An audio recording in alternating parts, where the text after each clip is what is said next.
Welcome back to Cyberspace. I'm your host, Leslie Poston.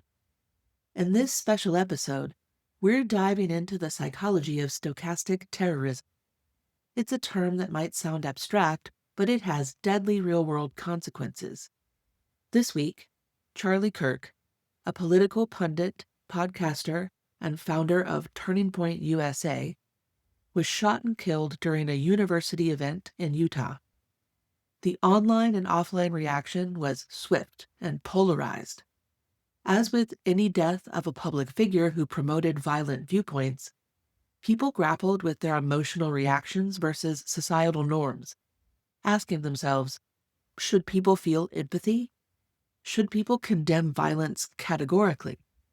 What do people do with the fact that Kirk was widely known for rhetoric that praised gun violence, demonized marginalized groups, demonized empathy, called for public executions, and dismissed the humanity of others? This isn't an episode about justifying violence or justifying hate. It's an episode about understanding our reaction to extreme violence, because the words we use, the ideas we amplify, and the people we platform all shape the psychological landscape we experience. And when that landscape is filled with threats, dehumanization, and moral disengagement, violence becomes not just likely, but inevitable. Let's explore how that happens. Stochastic terrorism is a term that describes how public figures use mass communication to incite violence indirectly. The key word here is plausible deniability. The speaker doesn't explicitly call for harm. They simply describe their targets as other, framing the targets in ways that make violence seem righteous, necessary, or inevitable to the speaker's audience. The term itself comes from the mathematical concept of stochastic processes, events that are statistically predictable in aggregate but random in their specific occurrence. Applied to terroristic language, it means that while we can't predict exactly when or where violence will occur, we can predict that it will occur when certain messaging patterns reach sufficient saturation. Researchers in the field of threat assessment have documented how this works. They found that stochastic terrorism requires several key components: a public figure with a platform, inflammatory rhetoric that dehumanizes targets, ambiguous language, and an audience primed to view violence as justified. It's the repeated use of phrases like, "they're coming for your kids," or "this is a war," or "we're under attack." It's framing teachers as groomers, immigrants as invaders, trans people as monsters, and progressives as enemies of the state. None of these words are explicitly saying "go kill," but statistically, some listener eventually will. The psychological mechanism here draws heavily on loaded language, words that carry emotional weight beyond their literal meaning, creating mythological thinking where complex social realities get reduced to simple, emotionally charged symbols. It's not just Kirk. It's endemic within the right-leaning podcast space and even in the Republican Party. Even Trump has done this repeatedly. Recall when he told the Proud Boys to stand back and stand by on January 6th, or when he said there would be big problems if he were indicted. These are all classic examples of rhetorical dog whistles, another component of stochastic messaging. Marjorie Taylor Greene's implications about Second Amendment solutions follow the same pattern. The rhetoric operates through what Lakoff calls framing, the cognitive structures that shape how we understand events.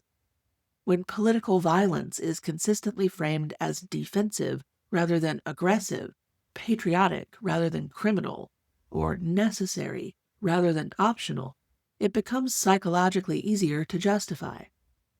And just because we tend to have more examples from right-leaning speakers, don't think the Democrats are completely immune to this pattern. You can hear similar dynamics in the way some Democratic leaders and pundits reframe a problem as anti-Semitism anytime anti-Zionism is mentioned, even though anti-Semitism often something else entirely, or in the way Democrats largely reject anti-genocide movements, or the way they encourage people to see protesters as an other and encourage police to use violence against them, despite clear violations of their right to protest. However, here in the States, the scale, organization, and explicit nature of stochastic messaging is overwhelmingly concentrated in contemporary right-wing political discourse. This isn't just about what's said, it's about how it's said, to whom, and within what psychological ecosystem. Our brains are not neutral observers of speech. Language that stokes fear, disgust, and rage doesn't just trigger thoughts, it triggers what neuroscientists call action potentials, actual neurological pathways that prepare the body for behavioral response. Research shows us that when someone experiences what they perceive as morally justified disgust or fear, their brain literally prepares for physical action against the perceived source of danger. We talked about this more in depth in a previous episode. This is where dehumanization research comes in. When someone is described as a rat, a cockroach, a parasite, or a predator, we subconsciously activate a complex set of psychological and physiological responses that we originally evolved to help us avoid disease and contamination. For example, when people view others as dehumanized or disgusting, the regions of their brain associated with empathy and social cognition can literally shut down, while areas associated with disgust and threat detection can become hyperactive. The semiotics here are important as well. These aren't random metaphors, they're carefully chosen symbols that tap into what Jung called archetypal fears. Vermin represent contamination and invasion. Predators represent threat to offspring and community. Parasites represent resource theft and weakening of the host. Each of these metaphors activates different but overlapping psychological defense systems. Bandura's research on moral disengagement provides another piece of this puzzle. He identified several psychological mechanisms that allow people to commit harmful acts without feeling guilt or empathy. These include moral justification, convincing yourself that violence serves a greater good, euphemistic labeling, using sanitized language to mask brutality, and dehumanization, viewing targets as less than human and therefore undeserving of moral consideration. What makes stochastic terrorism particularly insidious is how it systematically activates all of these mechanisms simultaneously. The speaker provides moral justification by framing violence as defensive. They use euphemistic language like Second Amendment solutions or take our country back. And they consistently dehumanize targets through metaphors of contamination, invasion, and predation. Research on the banality of evil also applies here. It calls attention to the ways ordinary people can be led to commit extraordinary acts of cruelty when the psychological environment makes such acts seem normal, necessary, or virtuous. Stochastic terrorism creates exactly this kind of psychological environment on a mass scale. The neurochemistry matters too. Research on stress and aggression shows that when people exist in a constant state of perceived threat, the kind created by relentless stochastic messaging, their bodies produce elevated levels of cortisol and adrenaline while reducing production of oxytocin and serotonin. This neurochemical cocktail literally makes people more prone to aggressive behavior while simultaneously reducing their capacity for empathy and nuanced thinking. That's the psychological trick behind stochastic terrorism. The speaker doesn't need to pull the trigger. They just have to create the neurochemical and cognitive conditions that make pulling the trigger feel like a reasonable response to an intolerable threat. Let's talk about performative forums that masquerade as intellectual discourse. Events like Charlie Kirk's Prove Me Wrong campus tour or YouTube videos from channels like Jubilee often pit a lone progressive, trans person, feminist, person of color, etc., against a room full of people who fundamentally oppose their very existence. These aren't debates in any meaningful sense. They're psychological warfare packaged in a pseudo-civil discourse Trojan horse. Research on emotion and social interaction helps us understand what's really happening in these forums. When someone is placed in a hostile environment where their fundamental worth is questioned, the mere exposure effect means that simply hearing a message, even if you disagree with it, makes it more familiar over time. That's why marketers repeat things multiple times in their messaging. More familiar messages feel more true, more acceptable, and more normal. This isn't a conscious process, it happens automatically at the neurological level. Their nervous system shifts into defensive processing mode. In this state, the prefrontal cortex, the part of the brain responsible for complex reasoning and empathy, becomes less active, while the amygdala and other threat detection systems become hypervigilant. This means the participants in these supposedly rational debates are operating from a place of psychological survival, while simultaneously trying to engage intellectually and represent their demographic well in the face of potential harm. Goffman's work on presentation of self in everyday life provides another lens for understanding these dynamics, determining that social interactions are fundamentally performative, with participants playing roles designed to maintain or enhance their existing social status. In stacked debate formats, the goal is not truth-seeking, it's status performance. The crowd gets to perform their idea of ideological superiority, while the isolated participant is forced into a defensive performance that makes them appear weak, emotional, or unreasonable, regardless of the substance of their arguments. The false equivalence embedded in both sides' framing creates normalization bias, the psychological tendency to treat extreme positions as merely alternative viewpoints worthy of equal consideration. Research demonstrates repeatedly how this kind of framing legitimizes harmful ideologies by placing them within the bounds of acceptable discourse. When someone's basic right to exist or to access fundamental human rights is treated as a debatable proposition, the very act of the debate becomes in itself a form of violence. It sends the message that maybe, just maybe, the person advocating for elimination or subjugation actually has a point worth considering. This psychological priming makes actual violence seem like a reasonable escalation of an ongoing intellectual disagreement, rather than a fundamental assault on human dignity. The research on moral foundations theories shows that different political groups prioritize different moral foundations: care versus harm, fairness versus cheating, loyalty versus betrayal, authority versus subversion, or sanctity versus degradation.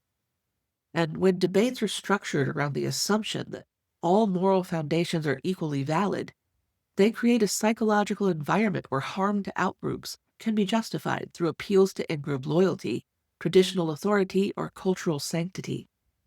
This is why platforming hate through civil debate is psychologically naive at best and actively harmful at worst. It doesn't challenge extremist views, it normalizes them while simultaneously traumatizing their targets. Stochastic terrorism thrives in a carefully constructed echo chamber. The contemporary right-wing media landscape, from Fox News to OAN to podcasts and social media feeds, creates an immersive, emotionally charged environment designed to keep audiences in a constant state of threat perception.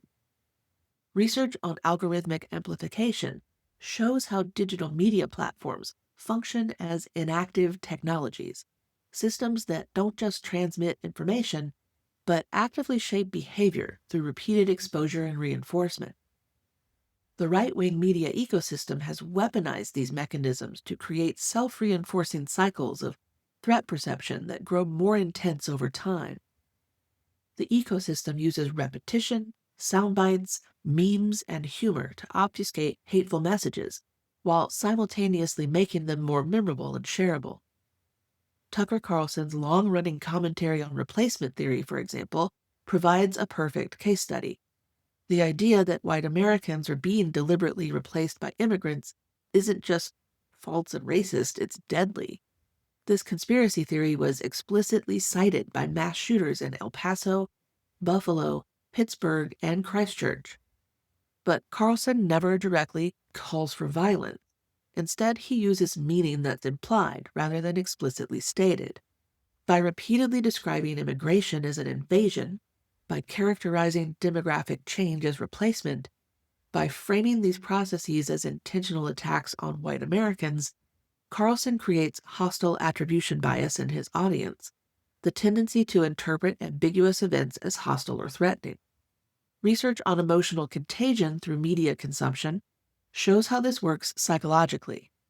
When people consume content that consistently activates threat detection systems, their baseline stress levels increase, their empathy responses decrease, and their tendency toward aggressive problem solving grows stronger. Over time, this creates aggression scripts, automatic behavioral responses that prioritize dominance and attack over collaboration and defense. The ecosystem doesn't stop with traditional media. Memes equating trans people with predators tap into pollution beliefs. Tweets framing undocumented immigrants as criminals activate outgroup homogeneity bias. Podcasters calling for public executions like Kirk has represent the logical endpoint of this psychological conditioning. By the time audiences reach this level of explicit violence advocacy, they've been psychologically prepared through months or years of graduated exposure to dehumanizing language and threat framing. Dr. Susan Fisk's stereotype content model helps explain why this messaging is so effective. Her research shows that groups perceived as high in competence but low in warmth, exactly how immigrants, progressive activists, and LGBTQ+ people are typically portrayed in right-wing media, trigger what she calls envious prejudice, which is strongly associated with support for hostile action against a group. While other political movements certainly use emotional appeals and us versus them messaging, the current right-wing ecosystem is uniquely structured around constant threat escalation and dehumanization. The scale, organization, and explicit nature of this messaging represents something qualitatively different than normal political persuasion. Psychologically, this creates emotional contagion, a collective state of fear, disgust, and moral panic that spreads through communities like a virus. Once these feelings are normalized and institutionalized, violence becomes just another possible response in the toolkit of political action. The United States isn't the only place that this happens, but American stochastic rhetoric is increasingly being exported worldwide, creating transnational extremist networks that share psychological techniques, symbolic frameworks, and strategic approaches. Historical examples provide contexts. In Rwanda, Hutu Power Radio called Tutsis cockroaches for months before the genocide began. Research on genocide propaganda shows how this dehumanizing language didn't just reflect existing hatred, it actively created the psychological conditions necessary for mass violence by systemically breaking down the cognitive barriers that normally prevent people from harming others. In Myanmar, Facebook was used to spread anti-Rohingya hate speech that directly contributed to ethnic cleansing. The Rohingya were consistently described as illegal Bengalis, terrorists, and threats to Buddhist purity. Documentation of this campaign shows how social media algorithms amplified the most emotionally charged content, creating virality bias, the tendency for extreme views to spread faster and wider than moderate ones. In Nazi Germany, Jews were portrayed as vermin, disease carriers, and moral threats, long before the Holocaust. Research on the psychological preparation for genocide shows how this messaging followed a predictable pattern, first establishing group identity, then creating threat perception, then dehumanizing targets, then normalizing violence as a defensive necessity. But here's what's new and deeply concerning. American stochastic rhetoric is now being adapted and amplified globally through these digital networks. In India, Hindu nationalist leaders describe Muslims as threats to Hindu women and national identity, borrowing directly from American Great Replacement narratives and protect our children messaging. The Hindu concept of love jihad, the conspiracy theory that Muslim men systematically seduce Hindu women to convert them, uses identical psychological frameworks to American anti-LGBTQ+ groomer rhetoric. In Brazil, supporters of Bolsonaro used Trump-style language about stolen elections and communist threats to justify the January 8th attack on government buildings in Brasilia. The messaging, visual symbols, and even the tactical approaches seemed directly imported from American extremist movements. European far-right parties are now echoing American talking points about immigrants being invaders and multiculturalism being white genocide. The Alternative for Germany, France's National Rally, and Italy's Lega Nord all use messaging frameworks developed in American right-wing think tanks and media operations. Meanwhile, conspiracy theories and extremist content spread from American platforms to global audience through cascade effects. Right-wing conspiracy theories jumped from American image boards to German Telegram channels to Japanese Twitter to Brazilian WhatsApp groups. The anti-woke movement that originated in American conservative circles now drives political campaigns from Italy to Australia to Canada. Research on intersectional backlash helps explain why these American exports are so effective globally. Societies experiencing rapid social change often develop psychological resistance to diversity and inclusion that makes people susceptible to reactionary messaging that promises to restore traditional hierarchies and traditional certainties. The psychological pattern is clear: emotional manipulation through threat framing, reinforcement of in-group identity, systematic dehumanization of targets, establishment of plausible deniability, and then violence. This sequence appears across cultures and historical periods because it exploits universal features of human psychology. But American political and media innovations have made it more efficient, more scalable, and more deadly than ever before. The immediate focus after Kirk's shooting was on the violence itself, the blood, the chaos, the manhunt, but the psychological aftermath of stochastic terrorism runs much deeper and lasts much longer than the initial incident. First, let's talk about the witnesses. Emma Pitts, the reporter who was there, described seeing so much blood and said Kirk went limp. That's not just journalism, that's trauma testimony. The 3,000 or so people who attended the event, the students who ducked for cover, the security personnel who rushed in, even Kirk's children who were in attendance. They're all now carrying psychological wounds that will shape how they see political events, public spaces, and ideological conflict for years to come. Research on trauma and recovery shows that witnessing political violence doesn't just create PTSD, it fundamentally alters how people process information about politics, safety, and social relationships. Trauma from ideologically motivated violence creates complex PTSD, which includes not just flashbacks and hypervigilance, but also profound changes in someone's worldview, trust, and sense of meaning. Some witnesses become hypervigilant, developing threat scanning behaviors, constantly monitoring their environment for signs of danger, avoiding public gatherings, feeling unsafe in spaces that remind them of the traumatic event. Others dissociate, shutting down emotionally to cope with overwhelming feelings. Many develop learned helplessness, which we've discussed before on other episodes, the belief that political engagement is futile and dangerous, that violence is inevitable, and that there's no point in trying to participate in the democratic process. Research on shattered assumptions helps explain why political violence is particularly traumatizing. Humans operate from three basic assumptions: that the world is benevolent, that the world is meaningful, and that the self is worthy. Political violence shatters all three simultaneously. Witnesses lose faith that good people are protected, that political systems work rationally, and that their own participation in democratic life has value or safety. But here's a psychologically dangerous part. Communities don't heal equally from this kind of trauma. Kirk's supporters, national organizations that rely on consumer participation like the Yankees, and the mainstream media are already framing him as a martyr, which creates sanctification effect, the tendency to view deceased leaders as more pure, more right, and more worthy of extreme loyalty than they ever were in life. This isn't grief processing, it's radicalization fuel. Research on sacred values and violent extremism shows how martyrdom narratives function psychologically. When someone dies for a cause, their ideas become sacralized, protected from normal processes of questioning, criticism, or revision.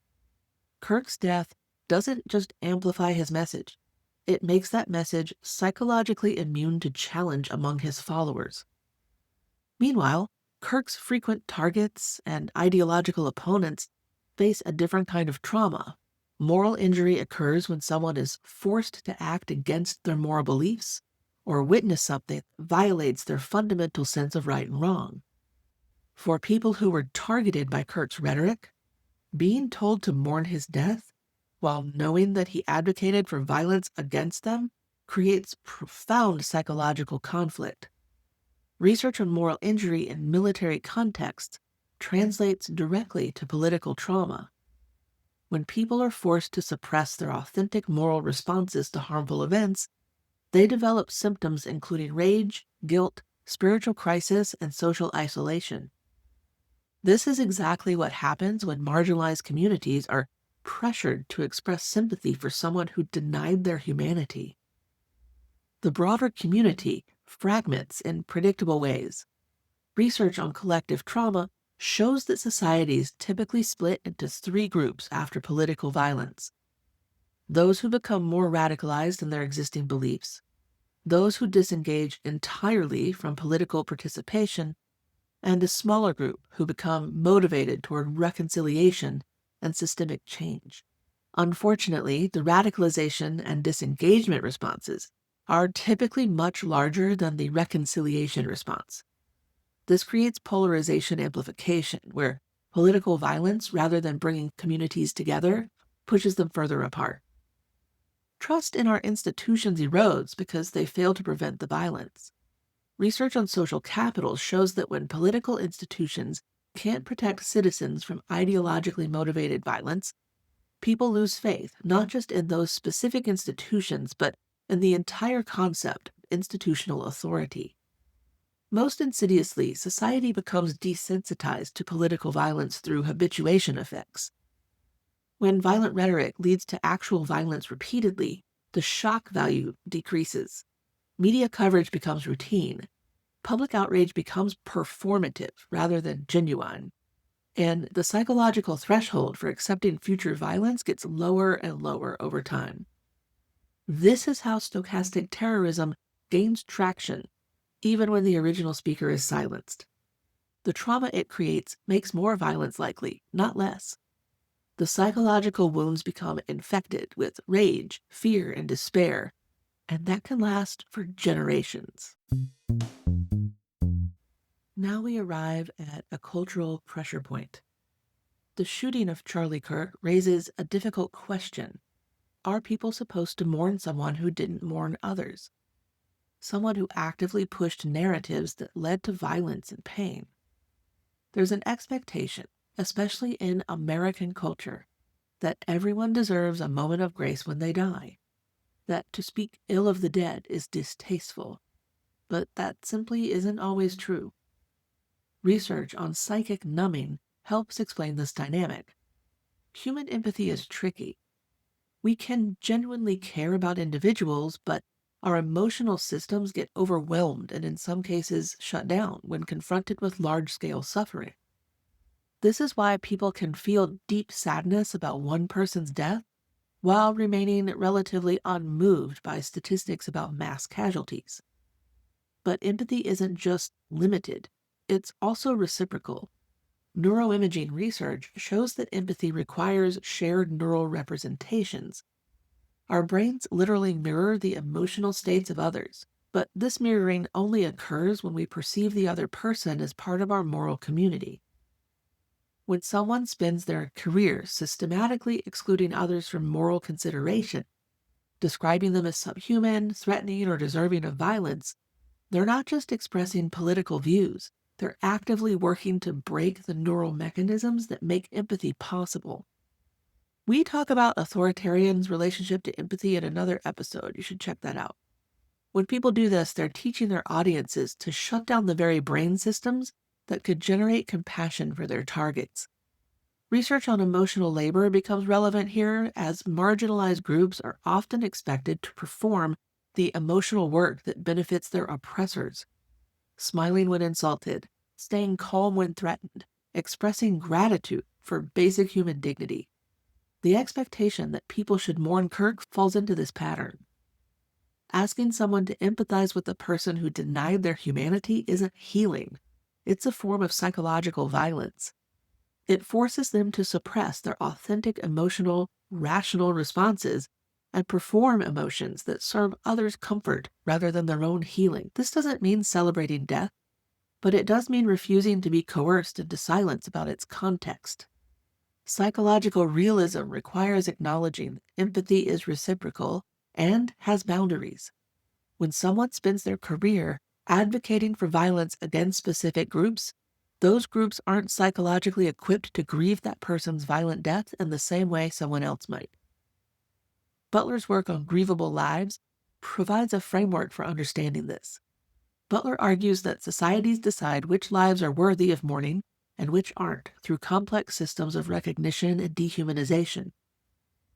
Kirk argued that certain lives, immigrants, LGBTQ+ people, progressives, weren't worthy of full moral consideration. He actively used his platform to make their suffering invisible, acceptable, or even necessary. When someone dies after spending their life making others ungrievable, it creates a profound psychological paradox. The very people he trained his audience not to mourn are now being asked to mourn him. That's not just hypocritical, it's psychologically incoherent. The research on moral emotions helps explain why this feels so wrong to so many people. Dr. Jonathan Haidt's work shows that humans have evolved emotional systems for detecting fairness, reciprocity, and justice. When someone benefits from systems of exclusion and violence, their own exclusion from sympathy triggers moral satisfaction, the feeling that justice has been served. This isn't callousness or cruelty. It's a normal psychological response to moral imbalance being corrected. The emotional system that makes us feel bad when innocent people suffer also makes us feel satisfied when harmful people face consequences. It's just your brain working as intended. Understanding this psychological dynamic doesn't require celebrating violence, but it does require acknowledging that empathy is not equally distributed, because harm is not equally distributed. When someone builds their career on denying empathy to others, they shouldn't be surprised when empathy is not extended to them. So what can people do to protect themselves and their communities from stochastic terrorism? First, we need to understand the warning signs. Stochastic rhetoric typically includes language that invokes existential threat. You'll hear phrases like, "they want to destroy our way of life," or "this is our last chance." It includes repeated phrases that frame specific groups as subhuman or dangerous, calling people animals, parasites, invaders, predators, and similar. It includes calls to action disguised as metaphors or jokes, such as Second Amendment solutions, helicopter rides, or joking about violence. And it includes rhetoric designed to humiliate, isolate, or demoralize specific individuals or groups. Research on brainwashing and ideological control provides practical tools for resistance. People can build psychological immunity to extremist messaging through cognitive inoculation, deliberately exposing themselves to weakened versions of harmful arguments along with strong refutation, similar to how vaccines work. This is tricky though. If it's not done well, it can end up amplifying the message. This all means learning to recognize emotional manipulation techniques, understanding how fear and disgust overrides rational thinking, and practicing responses to common extremist talking points. It also means developing metacognitive awareness, the ability to observe your own thinking processes and notice when they're being influenced by external manipulation. We also need to understand how stochastic messaging spreads through social networks. Dr. Dana Boyd and Dr. Alice Marwick's work is great for this. I'll link some in the show notes. Extremist content spreads through engagement hacking, deliberately crafting messages that trigger strong emotional responses because algorithms interpret engagement as value. This means being suspicious of content that makes you immediately angry, fearful, or disgusted. Those three emotions are big red flags that something might be stochastic messaging.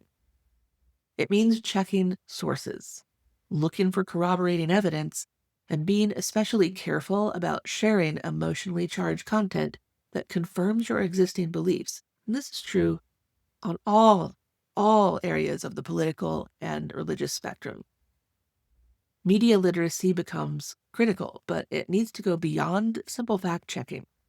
We need emotional literacy, the ability to recognize when our emotions are being manipulated and by whom.